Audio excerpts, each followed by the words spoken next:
voy a tener una conversación con un abogado amigo, con una persona amiga, con un cronista deportivo amigo. Voy a conversar con Radamés Bonilla, uno de los cronistas deportivos estelares de la región del Cibao. Radamés, buenas noches, muchas gracias por visitarme. Es un placer tenerte de visita en este momento deportivo. Muchas gracias por la invitación y aquí estamos ya listos para hablar del tema o los temas que tú consideres y que estén a mi alcance. Vamos a comenzar preguntándote, ¿desde cuándo, después naturalmente de ser abogado, te interesa por la crónica deportiva y cómo? Bueno, siempre me interesó los deportes y siempre seguía muy de cerca el béisbol cuando adolescente.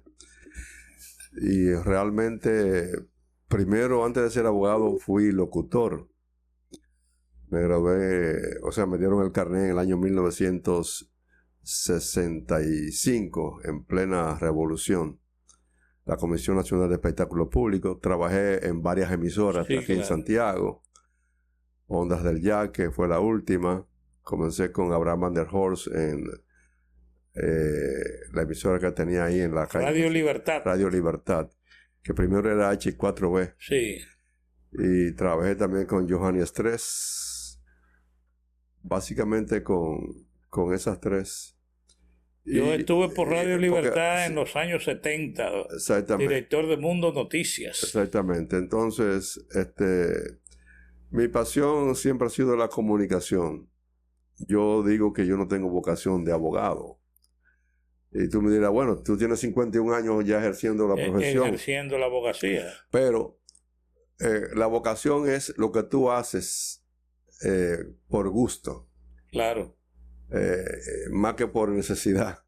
Entonces, obviamente, aquí no había la carrera de periodismo en los años que yo entré a la universidad, 68, por ahí.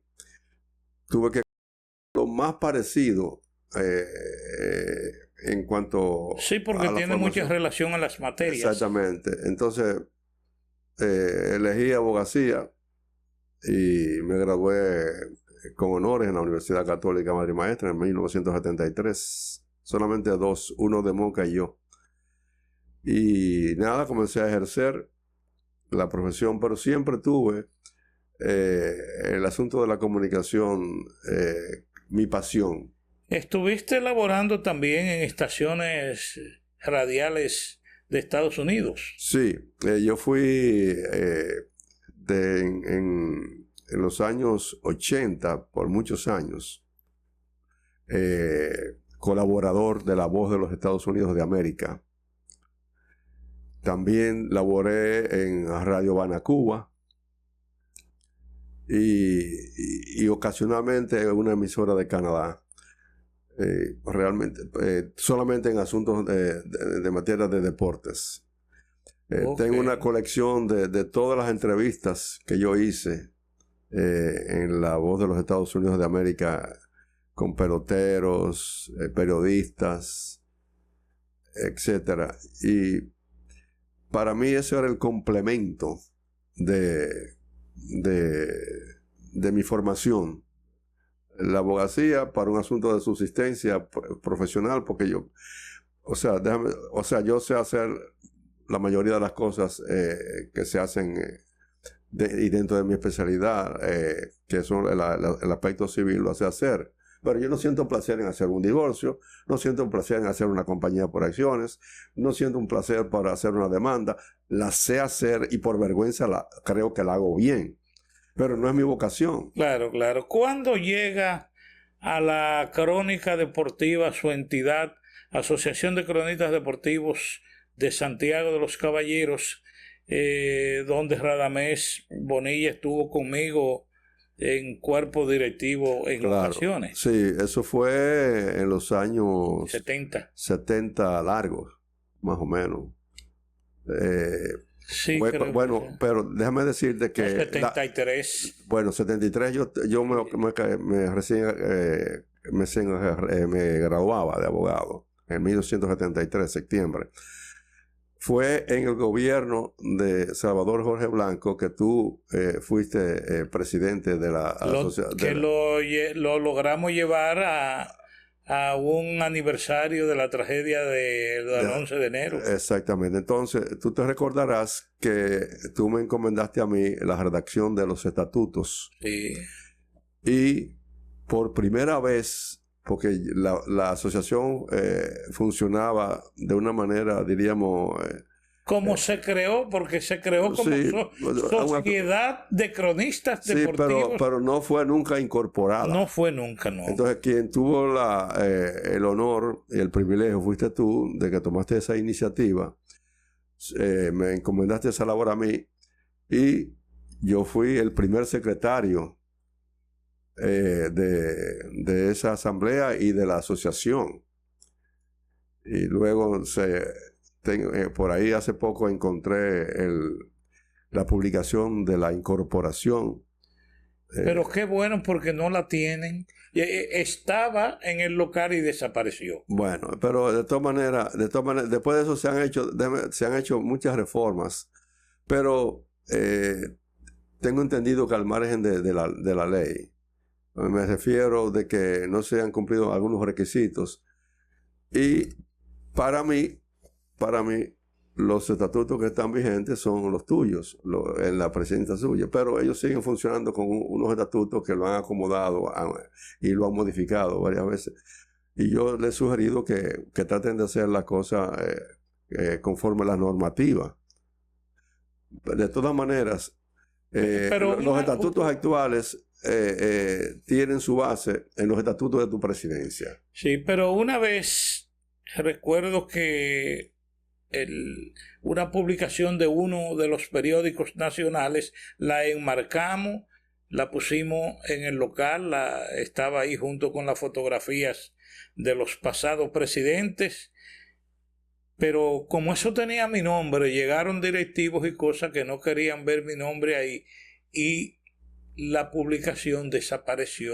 Bueno, pero de todas maneras, si tú la tienes, si se hizo eso realmente por un asunto personal, eso no tiene ningún tipo de trascendencia, excepto de que realmente no habla muy bien de quien supuestamente pudo haber hecho eso. Pero de todas maneras, lo importante es que hay un legado que por primera vez la Asociación de Cronistas Deportivos de Santiago fue legalmente incorporada, se dictó un decreto y eso es un mérito que hay que reconocérselo a esa directiva a la cual tú presidiste.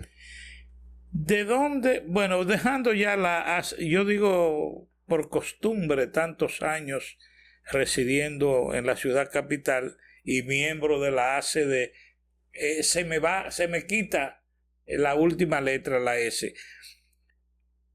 La ACDS ya incorporada, se hace la vida jurídica de ella, comenzamos a funcionar como verdadera institución. Pasan los tiempos y la entidad sigue creciendo, está en un buen nivel y qué bueno que la Crónica Deportiva de Santiago haya crecido de tal manera. Sin embargo, miro que en ese tradicional acto de recordación de la tragedia de Río Verde, donde pereció el equipo campeón del béisbol amateur Santiago Baseball Club, murieron todos los ocupantes de la nave que viajaba desde Barahona a Santiago de los Caballeros y que hizo un recorrido, no se sabe por qué, por Río Verde, por Yamasá, y ahí la nave colapsó. Ese tradicional acto que se ha mantenido con tanto interés, ¿por qué siempre ha seguido ligado a él y entrega tan buenas prosas en la celebración de esa solemne actividad? Muy simple.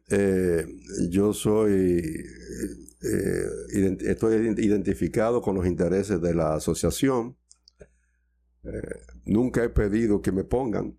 Ellos me preguntan que si yo puedo hacerlo. Yo les digo que sí, puedo hacer el panegírico. Entonces, mi mentalidad es creativa para ese acto, pero obviamente con respeto a la solemnidad. Entonces, yo en los últimos años me ha correspondido hacer los panegíricos. Recuerdo, fíjate, se me ocurrió una vez llevar a una hermana de uno de los peloteros, doña Dulce. Sí.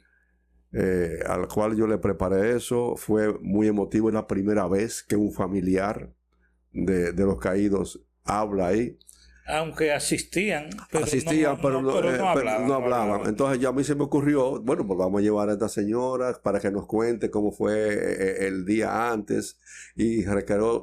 Entonces, eso fue una vez. Otra vez, se me ocurrió hacer un panegírico a 2 voces con Ramón de Luna. Él cantaba la muerte, yo la vida. Y había como una especie de controversia, un coloquio, diríamos, un poco creativo, pero obviamente sin perder sin perder la solemnidad ni afectar la solemnidad del acto. Eso, se me ocurrió hacer eso. Años más anteriores lo hice en 2 voces con Chilote Llenas, que fue el primer inmortal dominicano que se presentó a hacer eso. El año antepasado se me ocurrió llevar a un niño, y fue el hijo mío, Amir Bonilla. Lo llevé porque él primero me dijo que no quiere hacer eso. Y dice, no, está bien, no lo hagas. Y luego, un par de días antes, él mismo me dijo, sí, yo lo voy a hacer. Entonces lo leyó. Yo no le dije nada, y el día, un par de horas antes de eso, le dio la última lectura a lo que yo escribí, y dice, no hay problema. Yo lo transmití en mi programa de televisión del canal. Entonces, recuerdo que el título fue Por Amor, y yo, en combinación con el director de la banda de música, un saxofonista que interpretó un solo de Por Amor, mientras él hablaba, se me ocurrió eso. Y lo último fue en este año, donde a mí se me ocurrió usar también la banda de música, varios músicos, para que interpretaran la canción clásica del béisbol, Take Me Out to the Ball Boy Game. Sí. O sea, llévame al juego de pelota, sí, en lo que yo hablaba, pero le agregué una sorpresa al final, que fue, y que la mantuve en secreto hasta el final de ese panegírico, cuando develé que al final iba a leer una décima que escribió Uchidora, que impactó también. En pocas palabras, creo, y siempre yo lo digo cuando me toca hacer el panegírico, que se puede hacer de 1000 formas un panegírico, pero hay que tener un poco de creatividad, no ser, diríamos, demasiado extenso, y si uno lo fuese, por lo menos siempre tener el público en expectativa de esperar algo.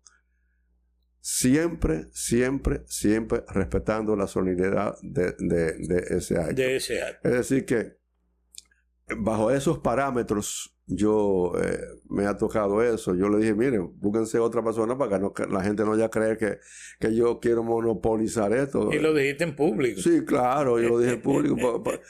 Pero ellos cada vez que ellos lo decidan, a mí se me ocurre algo. Pero ejemplo, es mejor que sea así, porque una vez asistí, viajé de Santo Domingo a Santiago y dejé un panegírico por mitad cuando llevaba 45 minutos.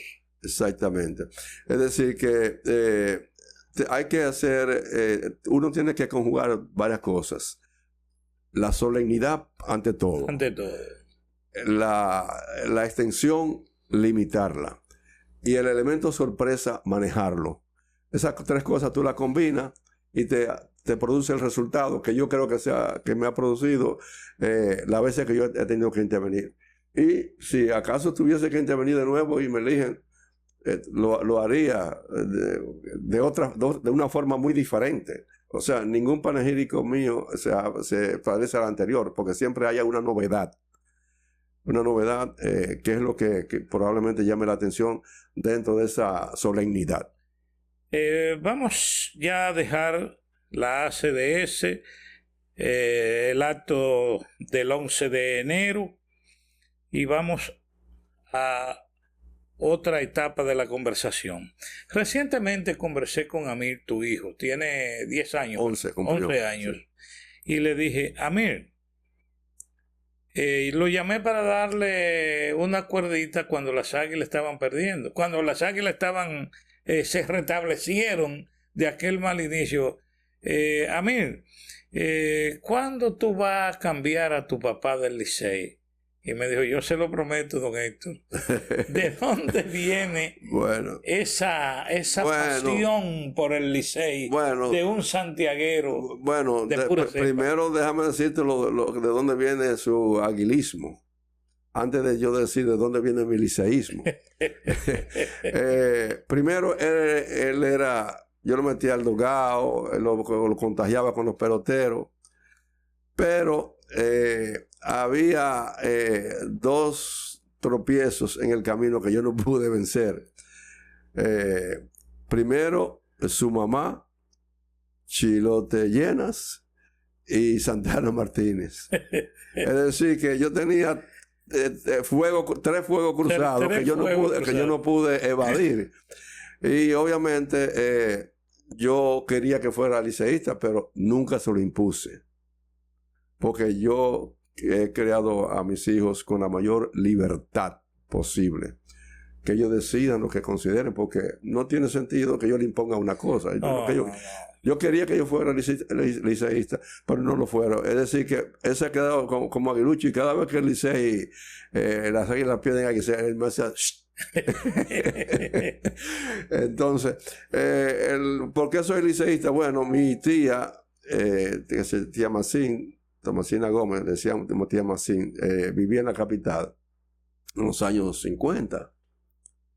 Y entonces ella era liceísta, pero ella en vacaciones viajaba a Santiago y nosotros no sabíamos nada de pelota, ninguno de los 4 primeros hijos de mi papá y mi mamá no sabíamos nada, y ella me comenzó a hablar de Alonso Perry, o sea, ahí yo me identifico con el Licey, a pesar de que mi papá me llevaba en el play viejo de las Águilas aquí, cuando el stand era de madera, el gran stand era de madera. Y como éramos muy pobres, teníamos que ir a lo que se llamaba el sol. O sea, parado al lado de una barandilla, y yo por abajo entre las endijas veía un poco la pelota, ¿verdad? Y veía jugar a las Águilas. Que en principio yo debía haber sido de las Águilas porque me llevaron un play a ver un juego de las Águilas. Pero más pudo el poder, más bien que persuasivo, el afecto que yo le tenía a mi tía, para identificarme con ella, y se me quedó el liceísmo arriba, de lo cual jamás estoy arrepentido.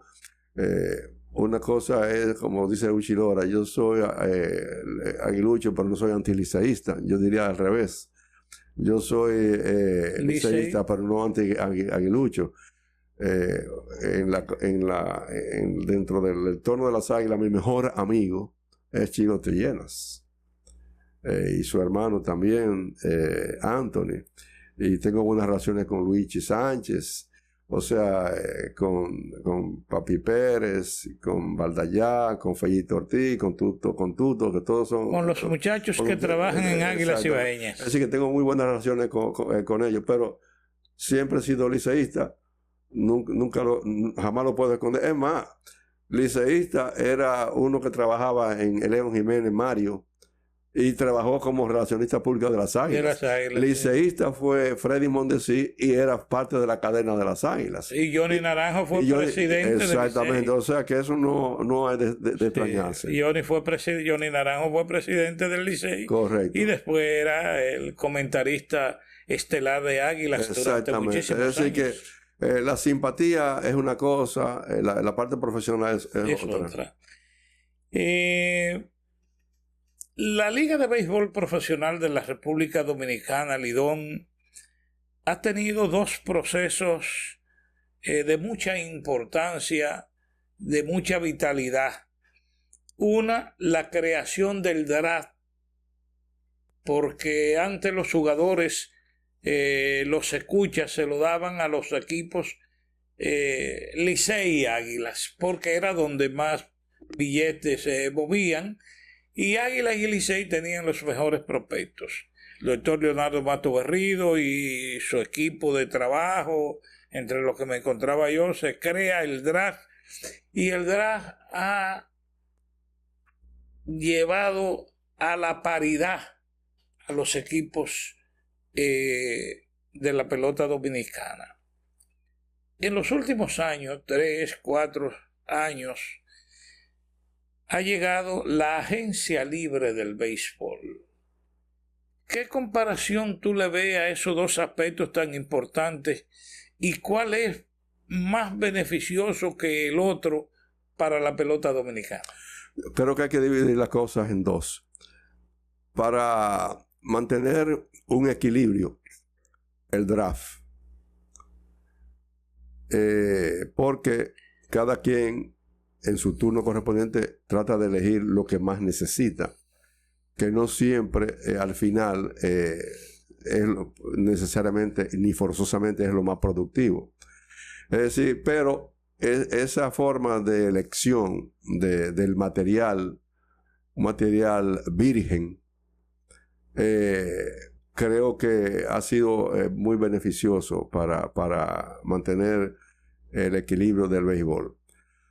Bien, el otro aspecto, la agencia libre. Yo creo que desde el punto de vista constitucional, el derecho al trabajo es uno de los derechos fundamentales. Sí, claro.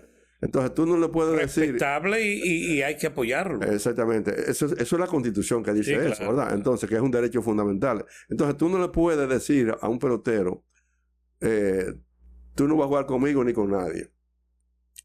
Yo no sé por qué a ningún pelotero se le ocurrió acudir a un juez antes de ir a la agencia libre.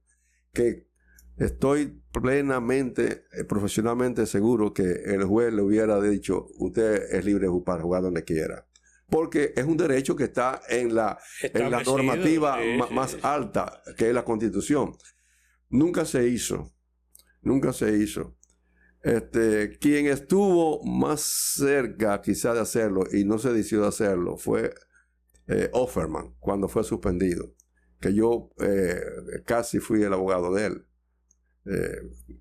Por una razón, él decidió no ejercer ninguna acción en los tribunales. Pero eso iba. El caso de Offerman, porque fue suspendido indefinidamente, que es algo inconstitucional. Sí, no, claro. Porque tú no puedes decirle...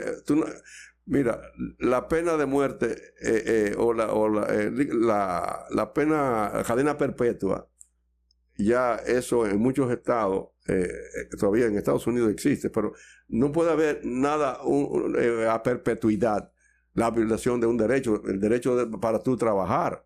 Entonces, a ningún pelotero, antes de la agencia libre, se le ocurrió ir a un tribunal. Bueno, no fueron.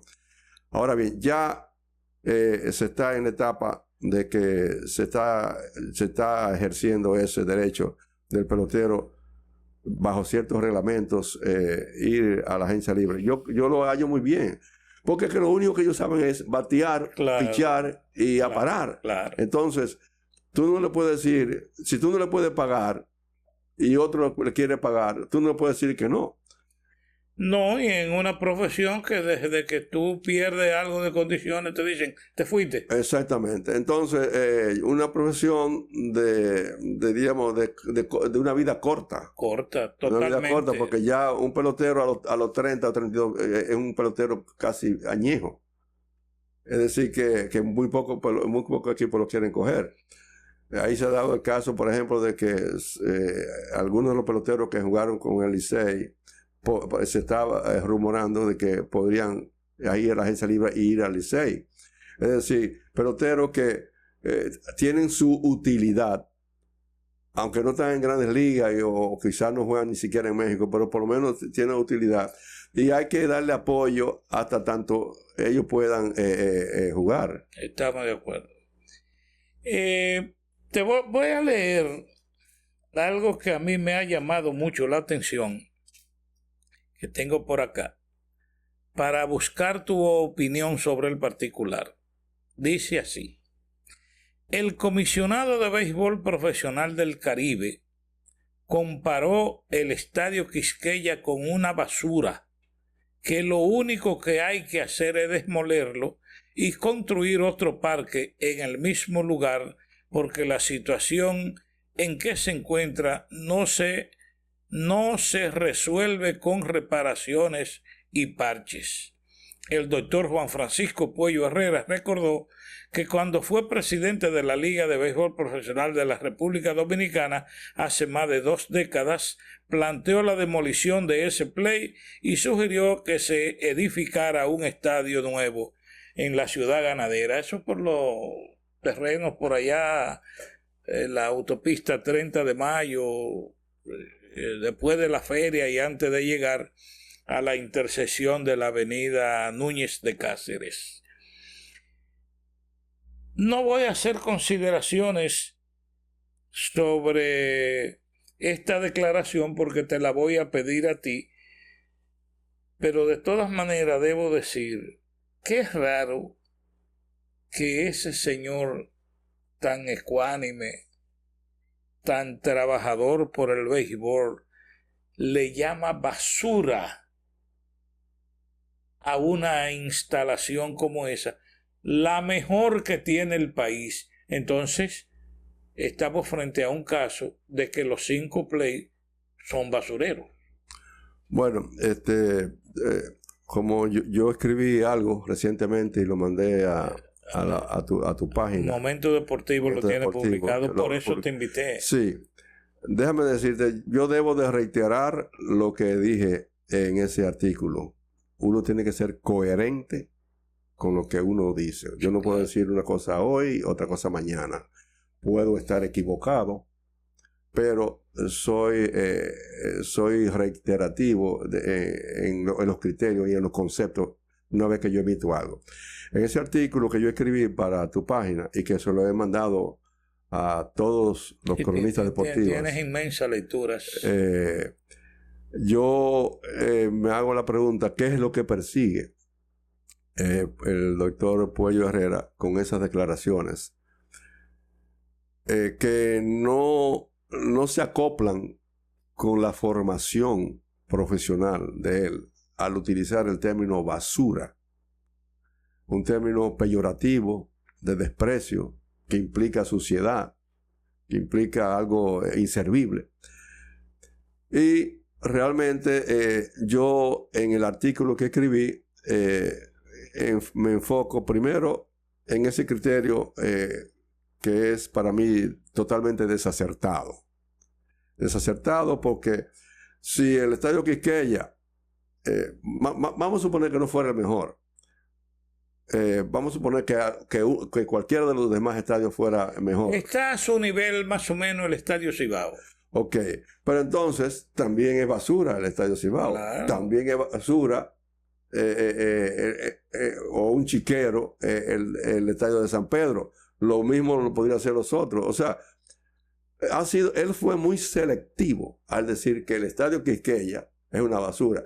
Yo, si me hubiese atrevido a decir algo, dice, mira, los estadios aquí no sirven.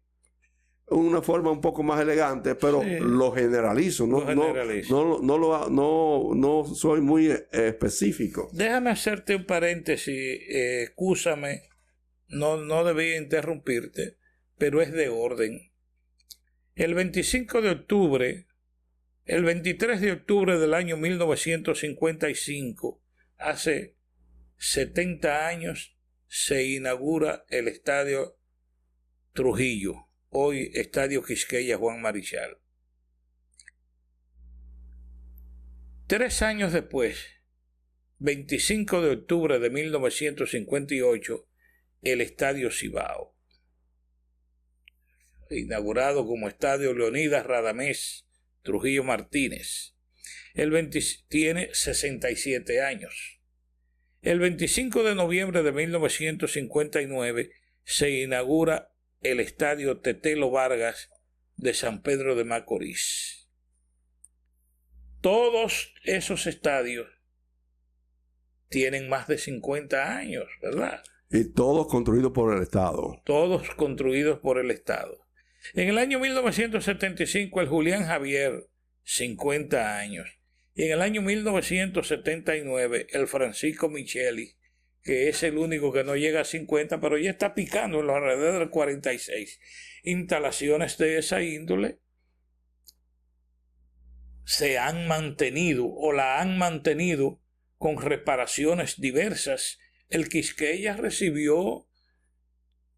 hubo un incendio en el palco de prensa del Séptimo Cielo y se hizo todo el techado del gran stand nuevo en acero y con todas las cosas modernas, y se hizo un palco de prensa que es mejor que muchos de los estadios de Grandes Ligas. Pues yo conozco muchos estadios de Grandes Ligas, y el del Quisqueya, que es mi casa, ese Séptimo Cielo, es una cosa extraordinaria, con facilidades para trabajar, para disfrutar, para hacer de todo.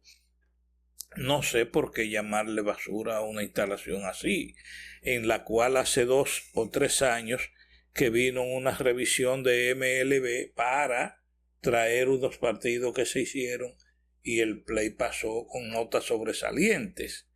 Yo no sé lo que hay detrás de eso.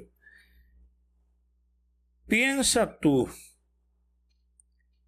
que se debe embarcar el Estado Dominicano en una construcción de un estadio con los requerimientos modernos de Major League Baseball? No estoy de acuerdo. Hay muchas prioridades en este país que aún no han sido satisfechas o que están precariamente satisfechas.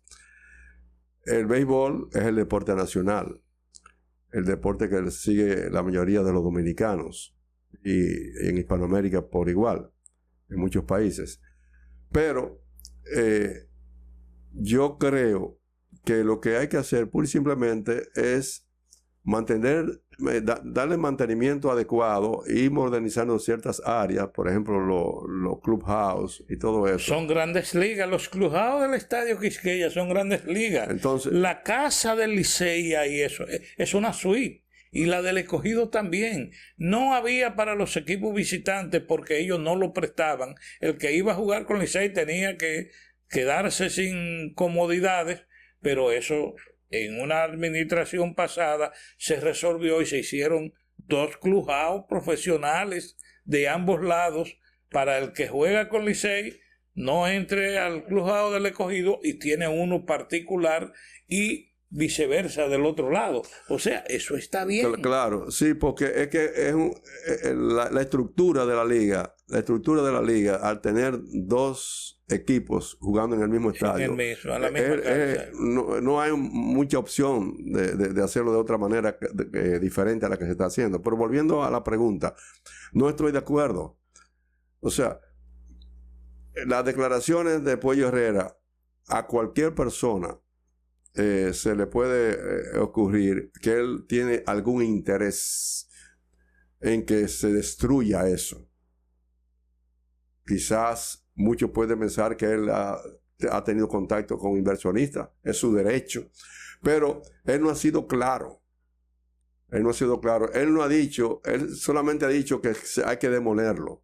Pero si vamos a suponer cuáles son las opciones para la demolición, él no las dice.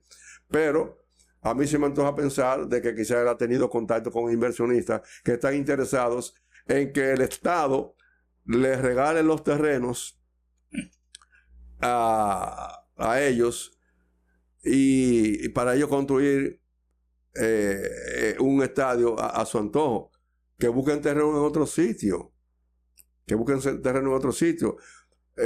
lo mismo ocurre, por ejemplo, a él no se le ocurrió decir que el estadio de Santiago, el estadio Cibao, es una porquería, pero hay que inferir que si el estadio de la capital lo es, los otros también lo son. Claro. Entonces, pero él ha sido muy específico. No, el estadio Quisqueya es una porquería, pero en esa porquería, como yo digo en mi artículo, han jugado Marichal, Los Alou, Chilote Llenas, Manuel Mota, Pedro González, Alonso Perry, los Dodgers de Los Ángeles, los Mets de Nueva York y recientemente 2 equipos más de Grandes Ligas.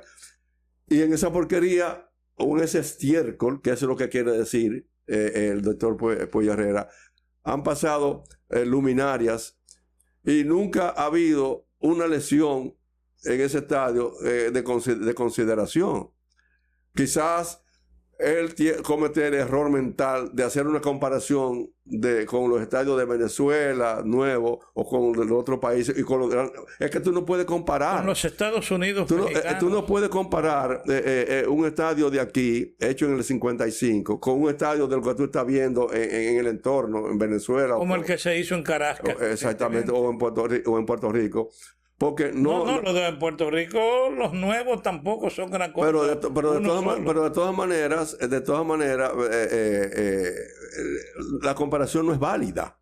Claro. No es válida. Entonces, él no dice cuáles son las opciones o quién está detrás. Entonces se me antoja pensar, o a cualquiera se le antoja pensar, de que él tiene un interés clandestino, oculto, de que ha hablado con alguien, tal vez, es probable. Que está interesado en eso, y como él es la cabeza de la Confederación de Béisbol del Caribe, a él acuden. Sin embargo, el presidente de la liga, Vitelio Mejía, nunca ha dicho que ese estadio donde él trabaja es una porquería. Yo creo que el término o es una basura. El término yo creo que fue muy inapropiado, que no se corresponde a la cultura y a la decencia que siempre ha mostrado el doctor Puello Herrera. Juan Francisco. Sí. Sí, quizás él, ilusionado con esas grandes instalaciones beisboleras que se han construido en México.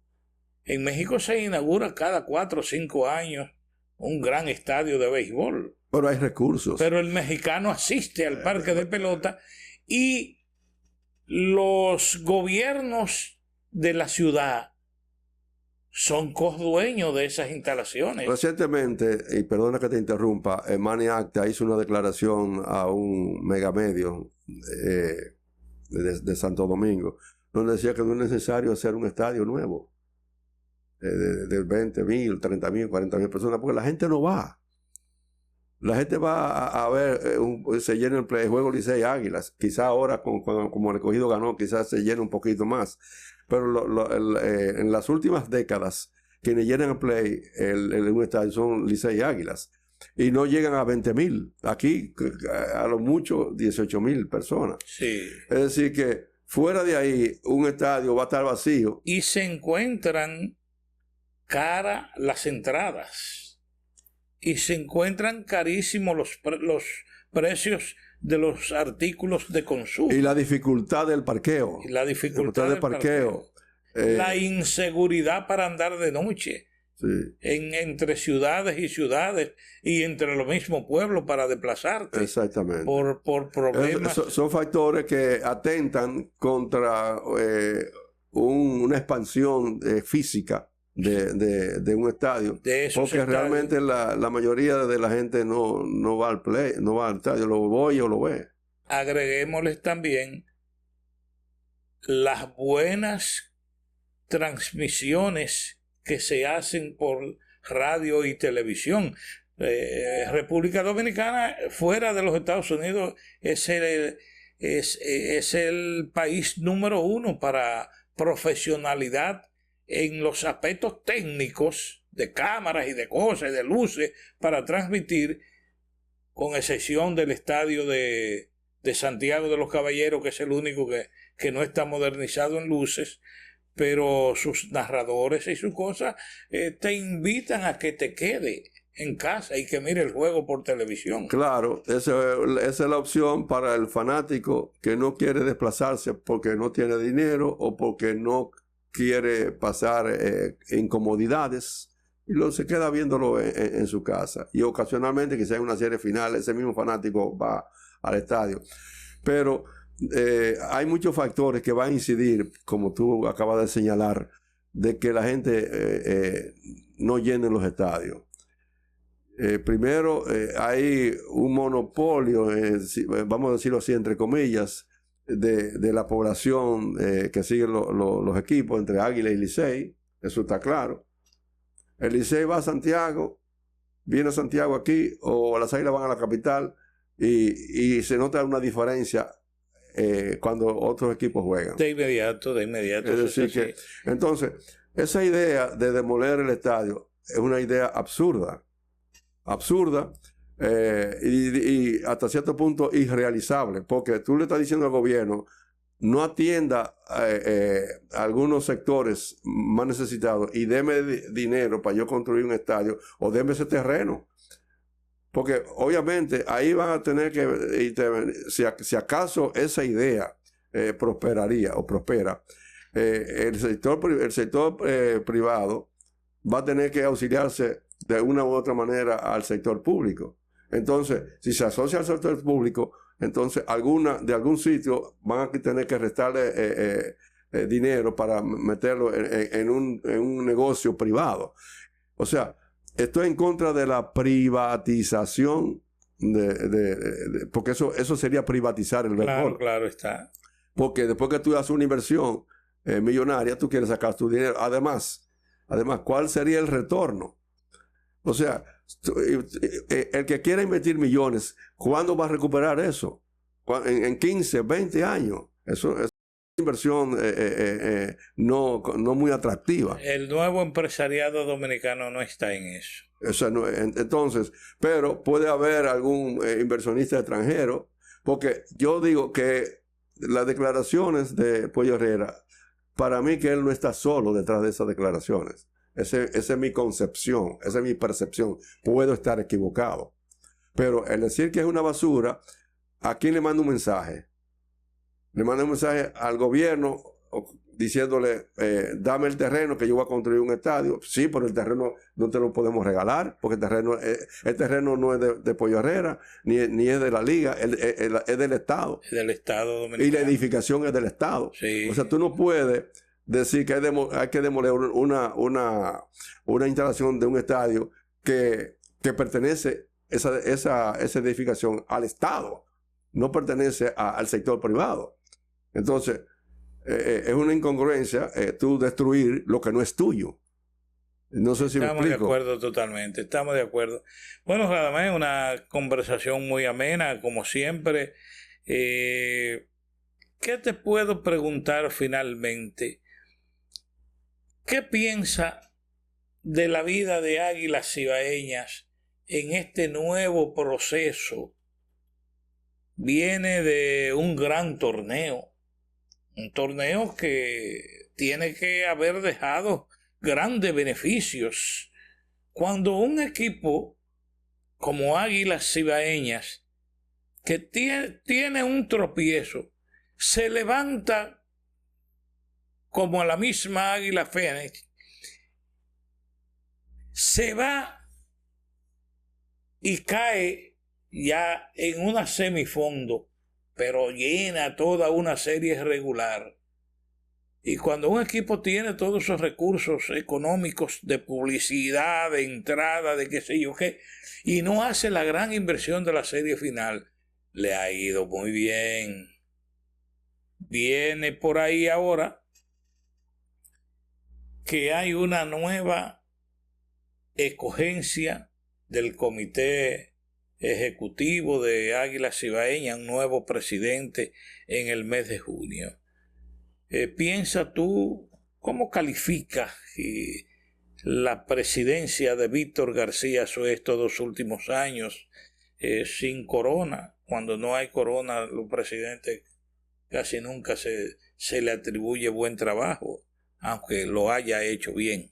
¿Qué tú crees de Águilas? En Oriente hay una cultura, y también en muchos países de Europa, que cuando alguien está en un cargo y por cualquier razón no hace lo que se estaba proyectado a hacer, esa persona misma renuncia.